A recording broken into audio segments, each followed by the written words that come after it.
मी पायधुरीमधल्या एकाच कुटुंबातील चौघांच्या मृत्यूचं हे प्रकरण आहे।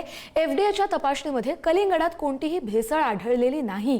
कलिंगडात कोणतीही कृत्रिम रंग किंवा रसायनांचा वापर झाला नसल्याचं कळतंय। कलिंगडातील भेसळीमुळे मृत्यू झाल्याची शक्यता आता मावळली आहे।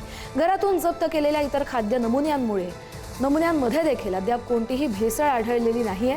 आता सगळं लक्ष हे फॉरेन्सिक अहवालासह बॅक्टेरियल चाचण्यांवरती अवलंबून असेल।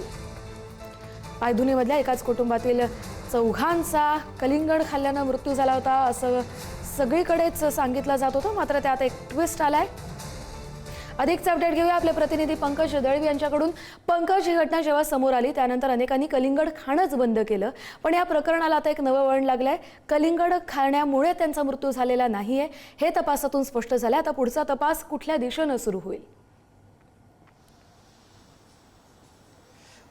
कस्तुरी, त्याच्यामध्ये कुठली भेसळ नव्हती। रंग, त्याचा आकार किंवा गोडवा वाढवण्यासाठी कुठली इंजेक्शन किंवा कुठली रसायनं वापरली नसल्याचं एफडीएच्या अहवालामध्ये आलेलं आहे। आता या प्रश्नाची पूर्ण उकल जी आहे ती फॉरेन्सिक आणि बॅक्टेरियल टेस्टच्या माध्यमातून होण्याची शक्यता आहे। फॉरेन्सिकचा अहवाल अपेक्षित आहे, तो आल्यानंतर त्याच्यामध्ये नक्की काय झालं, कुठली प्रक्रिया झाली आणि त्यांचा त्याच्यामध्ये मृत्यू झाला, काही विषारी द्रव्य होती का, त्यांच्यावरती विषप्रयोग केला गेला होता का, किंवा इतर काही माध्यमातून ते केलं गेलं होतं का, या सगळ्याचा उलगडा जो आहे तो फॉरेन्सिक तपासणी आणि बॅक्टेरियल तपासणी जी केली गेलेली आहे त्याच्यातून होईल। पायधुरीमध्ये चौघांचा मृत्यू झाला। प्रथमदर्शनी त्यांनी कलिंगड खाल्ल्यानंतर त्यांचा मृत्यू झाला असे अनुमान लावले जात होते। त्याच्यानंतर रस्त्यावरच्या कलिंगडवरती खूप त्याच्यावरती निर्बंध आणण्याची चर्चा झाली। त्यांच्यावरती निर्बंध नाही आहेत का, त्याच्यामध्ये बेछूटपणे ती लोक विक्री करतात का, या सगळ्या चर्चा झाल्या। मात्र अन्न आणि औषध प्रशासनानं ज्या तपासण्या केल्या होत्या, अर्थात कलिंगडाचे नमुने फार कमी त्यांना मिळाले, ज्याच्यावरनं त्यांनी या तपासण्या केल्या। मात्र जे नमुने उपलब्ध झाले त्याच्यावरून त्याच्यामध्ये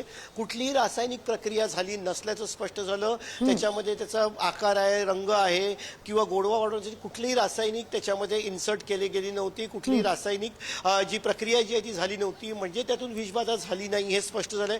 मग विषबाधा कशातून झाली, त्यांचा मृत्यू कसा झाला, हे आता फॉरेन्सिक आणि बॅक्टेरियल टेस्ट ज्या केल्या जातील त्याच्यामधून लक्षात येईल। फॉरेन्सिकमध्ये शरीरामध्ये कुठले विषाचे द्रव्य आढळले, कुठल्या शरीराच्या भागात ते विषाचे द्रव्य आढळले, ते कशाच्या माध्यमातून आले होते, या सगळ्याची जी आहे ती तपासणी त्याच्यातून होईल। बॅक्टेरियल टेस्टमध्ये तो कुठल्या बॅक्टेरियाज त्यांच्या शरीरामध्ये डेव्हलप झाल्या होत्या आणि ज्याच्यामुळे शरीरामध्ये काही इन्फेक्शन झालं का, या सगळ्या शरीराचे जे तांत्रिक किंवा ज्याला आपण म्हणू शकतो शास्त्रीय चाचण्या ज्या आहेत त्या केल्या गेलेल्या आहेत, त्याचे जेव्हा अहवाल येईल तेव्हा या गोष्टी स्पष्ट होतील। नक्कीच। त्यामुळे आता एफडीएने जी तपासणी केलेली आहे त्यात कलिंगडात मात्र कोणतीही भेसळ आढळलेली नाही, त्यामुळे कलिंगडामुळे मृत्यू झाला ही शक्यता मावळली। आता पुढचा तपास कुठे पोहोचतोय पाहावं लागेल। पंकज, धन्यवाद तुम्ही दिलेल्या सविस्तर माहितीसाठी।